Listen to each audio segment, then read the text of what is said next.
Down with ABC News to explain some background on why he ultimately refused to endorse his own uncle. After his uncle was elected president, Fred Trump says he saw an opportunity to advocate for the disabled. I was in the Oval Office 12 times about it, and that was our mission, to advocate for people with complex disabilities. It culminated in May of 2020 in the Oval Office. Donald was there, and he was very gracious. Several other folks were there, including the group that we brought down. We dispersed. I was asked to go back and see Donald. He greeted me with his familiar, "Hey, pal, how's it going?" We sat down for a bit, and he just came out with, "These people, all the expenses, they should just die." He's talking about human beings who have complex issues, and the first thing he could say was, they should just die. Fred claims this wasn't isolated, describing a phone call to alert his uncle the medical fund set up by the family for his son William was running low, a fund he says the former president consistently replenished. A couple of years ago, I called him. I said, "Donald, the fund's running out." And without hesitation, he said, "Your son doesn't recognize you. Let him die." Oh, my God. And move to Florida. Oh, my God. Were you surprised? It's a great question. My response was, "No, Donald, he does recognize me," and said, "Oh, thanks," and hung up. Was I surprised? I don't think you could hear something like that and not be surprised. Oh, my God. That is what he has become. No wonder why people want to kill Trump. And look, Trump...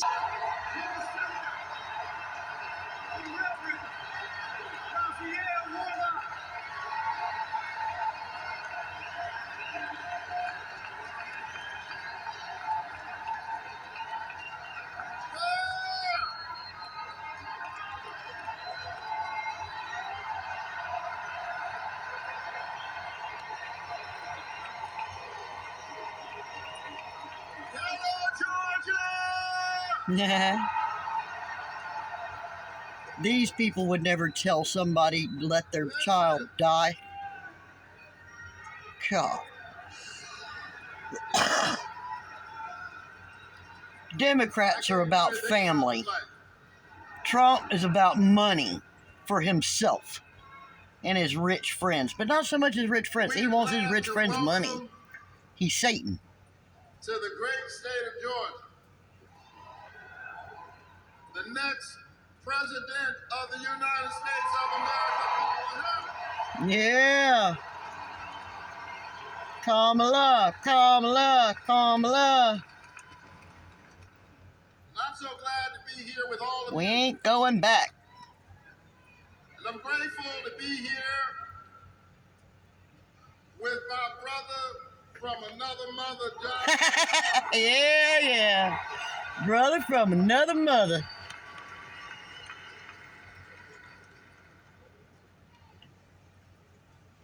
Look at us and know what the whole nation knows. That when America was in trouble, during the dark days of COVID-19,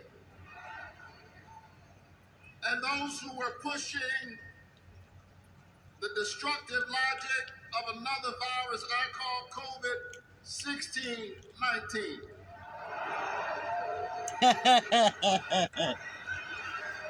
Trump. When there were those who were trying to divide us.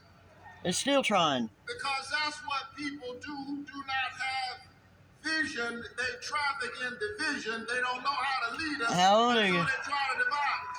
That's right. That's right.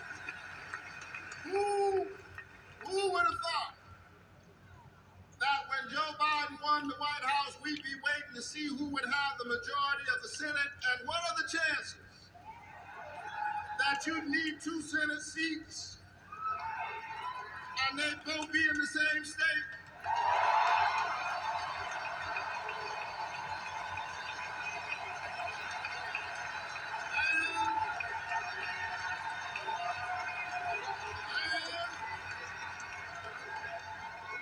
If somebody gave you those odds and said you'll need 2 Senate seats, they'll both be in the same state, you get to pick the state.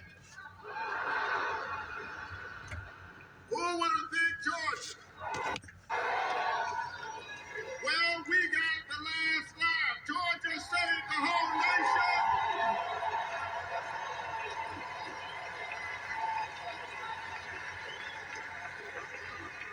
Georgia, you saved the nation one time, and I got a feeling that Georgia Don't do it again. will save the nation.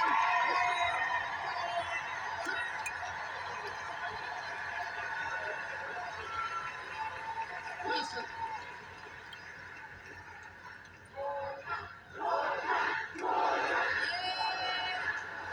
Get your words up.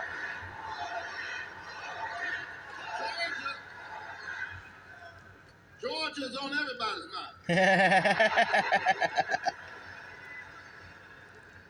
And there's a reason. Because of what you did in 2020 and 2021, everybody knows that the road to the White House goes through Georgia.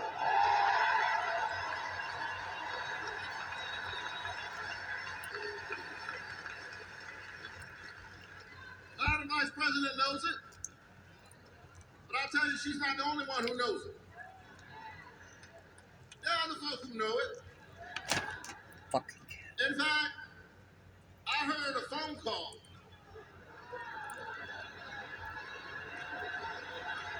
I just need 11,780 votes. A Florida man called into Georgia and said, I need 11,070 votes. No, I want you to think about that. Georgia, Donald Trump tried to steal your vote. Kamala Harris Damn sure tried did. to earn your vote. That's right. Satan Trump. You got a lot of people messed up. And she's been doing it. I can tell you all the ways in which she's been doing it, but I want you to think about this, because that same Donald Trump who said, can you just find me 11,000? I heard him say, listen, because this struck me with a certain kind of deep frustration Mm-hmm. as a Christian pastor. Yes, sir. I heard Donald Trump say to a Christian group, Yep. Don't never have to vote again. if you vote for me, you won't have to worry about ever voting again. Yep. He wants to be a dictator. And No more right to he vote. said that like that was some good news. Mm-hmm. Good news for him. We are the state of John Lewis. That's right. We are the home state of Andrew Young and C.T. Vivian. Amen. God bless him. We are the home state of Martin Luther King Jr. and you guys. Oh, yeah. And if you vote for me, you won't have to vote again. That doesn't sound like freedom. That sounds like bondage.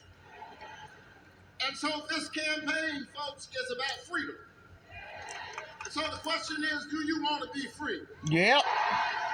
Or do you want to go back? Nope. We ain't going back. We want freedom, right? That's right. If you want freedom, you got to vote like you've never voted before. You got to call everybody you know and tell them to show up. That's right. When we show up and win, we flip this state. Only people vote for Trump are racist. And Kamala Harris And standing rich. next to Joe Biden. Cap the cost of insulin, my bill, to no more than $35 of out-of-pocket costs. We passed the infrastructure bill, which is landing in streets all across our state. We invested in clean energy. We supported struggling farmers. We supported families. And we need a president who will get Georgia to finally do the right thing and expand Medicaid so we don't need. That's right. Everybody deserves health care. In the Medicaid gap.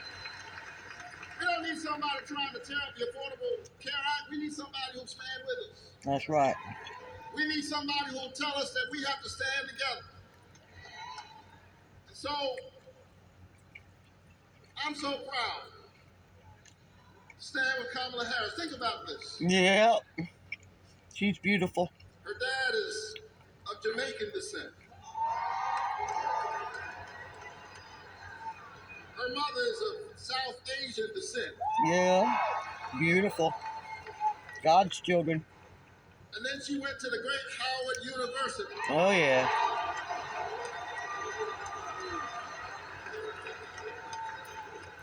Worked in California, worked in the United States Senate. That is the American story, and she brings all of those strands together. She sees us because in the real sense, she is all of us. Yep. Ain't none of us from America. We all have descendants come from other nations. So we got to send her to the White House. Now, maybe it's because I'm a pastor. Some days I feel sorry for Republicans because they've got to figure out how to run a criminal Uh-huh. against a prosecutor. Yeah. She gonna have him for lunch. Kamala Harris, She ain't scared. Kamala Harris is getting ready to prosecute the case. Yep, she won't back The down. American people are the jury. Yeah. We're going Guilty. to get the verdict right, and we're going to send Kamala Harris back to the White House. Are you ready to win this election?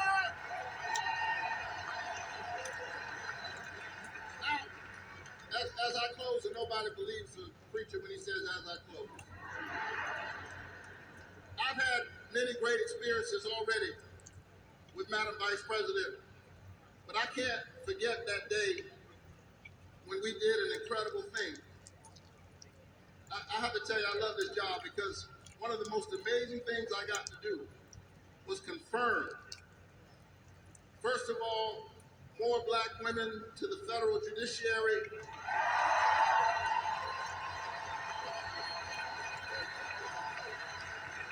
And all administrations combined, we got to confirm Ketanji Brown Jackson. Yeah. The only one trying to save the democracy. And when we Speaking out against them cricket judges. Vice President was sitting in the chair. Cory Booker and I were standing there talking to her, waiting on the vote to open. And she said, gentlemen, this is quite a moment. You know what you ought to do? You ought to take this moment and write a letter to somebody that comes to your mind. She made that suggestion to us, you know, the way black women make suggestions. Like any woman. And then she handed each of us, United States senators, a sheet of paper. But it wasn't just any sheet of paper, it was the letterhead of the Vice President of the United States. Yeah. Sweet. So I sat down and I wrote a letter to my 5-year-old daughter. She was 5 at the time, Chloe. And I said, dear Chloe, today we confirmed to the United States Supreme Court Justice Ketanji Brown Jackson in the history of our nation. She's the first Supreme Court justice who looks like you with hair like yours. Aww. Amen. God's happy. And All his children got the right to be free and loved. confirming her, a friend of mine, the Vice President, suggested that I write a letter. By the way, she's the first Vice President who looks like you.